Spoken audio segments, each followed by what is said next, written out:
Hello friends, आप सभी का हमारे YouTube चैनल पे हार्दिक स्वागत है। आज हम +1 भूगोल का पहला पार्ट भूगोल एक विषय के रूप में आपके लिए लेकर आए हैं। इस लेसन में हम ये देखेंगे कि हमें भूगोल क्यों पढ़ना चाहिए।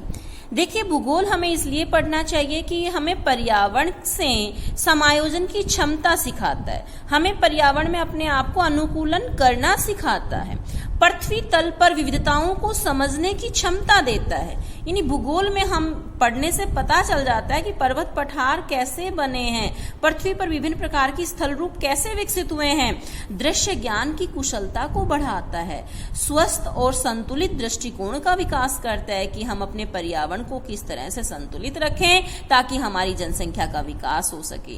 राष्ट्रीय विकास के योगदान में सहायता करता है। भूगोल को पढ़े बिना, समझे बिना हम राष्ट्र में विकास नहीं कर सकते, क्योंकि जब तक हमें संसाधनों का नहीं पता होगा तो हम उनका विकास कैसे कर पाएंगे। अब बात आती है भूगोल है क्या। देखिए, भूगोल जो है, अगर हिंदी वर्जन हम इसका देखें तो भू प्लस गोल दो शब्दों से मिलकर बना है, जिसका अर्थ होता है हमारी पृथ्वी गोल है। लेकिन अगर हम इसका अंग्रेजी वर्जन देखें तो ज्योग्राफी शब्द का सर्वप्रथम प्रयोग इरेटोस्थनीज ने 276 से 194 ईस्वी पूर्व में किया था। ये दो ग्रीक शब्दों से मिलकर बना है, जियो जिसका अर्थ होता है पृथ्वी और ग्राफो जिसका अर्थ होता है वर्णन। यानी पृथ्वी पर जो कुछ भी पाया जाता है उन सभी के बारे में लिखना और वर्णन करना भूगोल कहलाता है। इसीलिए विद्वान भी भूगोल को मानव के निवास के रूप में, पृथ्वी का वर्णन के रूप में परिभाषित करते हैं। अब हम बात करते हैं भूगोल की विषय वस्तु अथवा उसका क्षेत्र क्या है। भूगोल में प्रकृति और मानव जीवन के विभिन्न पक्षों का समन्वित या अंतर संबंधित अध्ययन किया जाता है। मानव प्रकृति का एक अभिन्न अंग है। जहां मानव प्रकृति पर अपनी छाप छोड़ता है, वहां प्रकृति भी मानव जीवन के विभिन्न पक्षों को प्रभावित करती है। प्रकृति की छाप मनुष्य के आवास, उसके रहन सहन, खान पान, पहनावा, भाषा आदि सभी पर निर्भर करती है। समाज में अपने निकटतम पर्यावरण पर सीधे तौर पर वो निर्भर होता है। जैसे उत्तरी ध्रुव के क्षेत्र जो हैं वहाँ एस्किमो, जायरे बेसिन में पिग्मी, कालाहारी मरुस्थल में बुशमैन कबीलों ने आखेट द्वारा जीवन यापन को अपनी नियमित रूप से स्वीकार कर भौतिक परिवेश में समायोजन का उदाहरण प्रस्तुत किया है। लेकिन आज ऐसा नहीं है, हालांकि काफी हद तक बदल चुका है। आज मनुष्य ने विभिन्न प्रदेशों में या तो प्रकृति के लिए अनुकूलन कर लिया है या वैज्ञानिक या तकनीकी विकास के बल पर उसमें बदलाव कर दिए हैं। संभववाद हमारे सामने आ गया। भूगोल के 3 आधारभूत प्रश्न हैं: क्या, कहां और क्यों। क्या जो प्रश्न है ये हमें धरातल पर पाई जाने वाली प्राकृतिक और सांस्कृतिक विशेषताओं के प्रतिरूप की पहचान कराता है। कहां, ये प्रश्न पृथ्वी पर भौतिक अथवा सांस्कृतिक तत्वों के विवरण से संबंधित है। क्यों, तीसरा प्रश्न भूगोल को विज्ञान का दर्जा देता है, क्योंकि यहाँ कार्य कारण संबंध को उजागर करता है। अब हम देखेंगे भूगोल का अन्य विज्ञानों के साथ क्या संबंध है। भौतिक भूगोल और प्राकृतिक विज्ञान के साथ संबंध अगर हम देखें, पृथ्वी विज्ञान से संबंध यानी परंपरागत भौतिक भूगोल में स्थल मंडल, वायुमंडल, जल मंडल, विभिन्न प्रकार के विषयों को शामिल किया जाता है, जिसमें भूगर्भ शास्त्र, मौसम विज्ञान, जल विज्ञान आदि का घनिष्ठ संबंध होता है। मृदा विज्ञान से संबंधित, अब मिट्टी के निर्माण की प्रक्रिया, मिट्टी का निर्माण कैसे हुआ है, उसके जनक तत्व कौन कौन से हैं, इन सभी चीजों का अध्ययन हम करते हैं, तो इसका मृदा विज्ञान से भी संबंध है।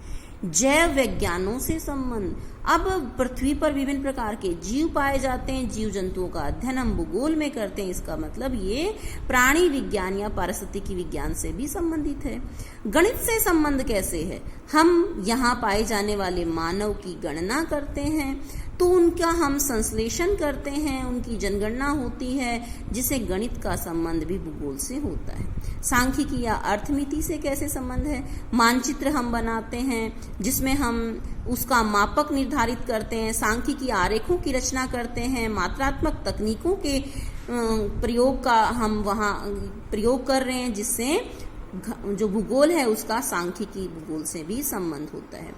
खगोल विज्ञान से संबंध, हम सौर मंडल में ग्रह, आकाशीय पिंड, गति, सूर्य, चंद्रमा, इन ऋतुओं, दिन रात का बनना, इन सभी के बारे में पढ़ते हैं। इस प्रकार खगोल विज्ञान से भी भूगोल का घनिष्ठ संबंध है। भौतिकी से कैसे संबंध है? भौतिकी से संबंध अगर हम देखें तो भौतिकी के नियमों का ज्ञान आकाशीय पिंडों के आकार, विस्तार, पृथ्वी की गतियों, ज्वालामुखी, भूकंप, ज्वार भाटा, अपक्षय और अपर्दन जैसे अनेक प्रक्रियाओं को समझने में भूगोल की सहायता करता है। भूगर्भ विज्ञान से कैसे संबंध है भूगोल का? हमारी धरती के नीचे क्या है, इन सभी चीजों का अध्ययन करने के लिए हमें भूगर्भ विज्ञान का सहारा लेना पड़ता है। पृथ्वी की उत्पत्ति, भू आकृति, खनिजों व चट्टानों की उत्पत्ति, इन सभी चीजों के लिए हमें भूगर्भ विज्ञान का सहारा लेना पड़ता है। वनस्पति शास्त्र से संबंध, वनस्पति के प्रकारों, उनके आर्थिक महत्व, वृक्षों या पादप समूहों की जीवनी के अध्ययन के लिए भौतिक भूगोल वनस्पति शास्त्र की ओर देखता है। भूगोल और सामाजिक विज्ञान की अगर हम बात करें तो प्रत्येक जो व्यक्ति है वो एक सामाजिक प्राणी है, समाज में रहता है, जिसमें दर्शन शास्त्र, राजनीतिक विज्ञान, इतिहास, अर्थशास्त्र, इन सभी का हम भूगोल में सहारा लेते हैं। भूगोल तथा दर्शन शास्त्र की अगर हम बात करें, प्रत्येक विषय का एक दर्शन होता है जो उस विषय के लिए मूल आधार होता है। दर्शन शास्त्र किसी विषय को जड़ प्रदान करता है, उसकी क्रमिक विकास प्रक्रिया से स्पष्ट ऐतिहासिक भूमिका निभाता है। यही कारण है कि भौगोलिक चिंतन का इतिहास भूगोल की मात्र शाखा के रूप में सर्वत्र पाठ्यक्रम में शामिल किया गया। भूगोल और अर्थशास्त्र की अगर हम बात करें, अर्थशास्त्र मनुष्य की आर्थिक आवश्यकताओं की पूर्ति के साधनों की व्याख्या करता है और मनुष्य अपना जीवन यापन करने के लिए विभिन्न प्रकार की आर्थिक क्रियाएं करता है, जिसे हम भूगोल में पढ़ते हैं। भूगोल तथा इतिहास की अगर हम बात करें, वास्तव में भूगोल इतिहास से जिसने उसे बनाया है अलग नहीं हो सकता है, क्योंकि ऐतिहासिक तथ्यों को समझकर ही हमें वर्तमान के बारे में जानकारी प्राप्त कर सकते हैं।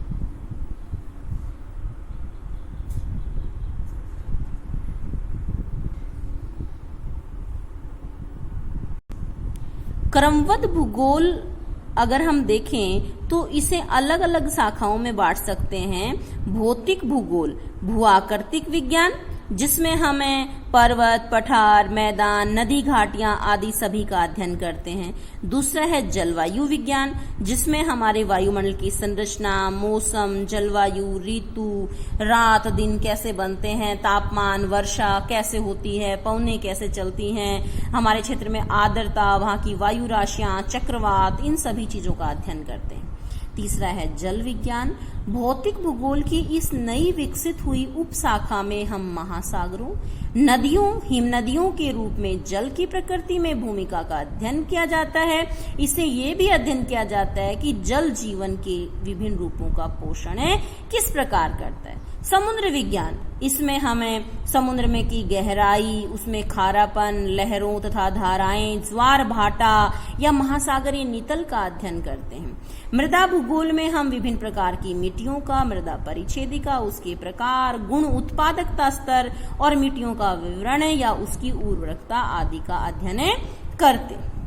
फिर है मानव भूगोल। मानव भूगोल में मानवीय क्रियाओं का अध्ययन किया जाता है। इसमें पहला है आर्थिक भूगोल, क्योंकि मनुष्य अपना जीवन यापन करने के लिए किसी न किसी प्रकार की आर्थिक क्रिया करता है। सामाजिक तथा सांस्कृतिक भूगोल, क्योंकि मानव एक सामाजिक प्राणी है, उसके अंतर्गत उसके आवास, भोजन, जीने का ढंग, आचार विचार, रहन सहन, भाषा, शिक्षा आदि सभी का अध्ययन किया जाता है। तीसरा है जनसंख्या एवं अधिवास भूगोल। इसमें ये देखा जाता है कि किसी क्षेत्र में जनसंख्या कितनी रहती है, जनसंख्या घनत्व कितना है, लिंग अनुपात, प्रवास, साक्षरता, वहां के लोगों का व्यवसाय क्या है, इन सभी चीजों का अध्ययन किया जाता है।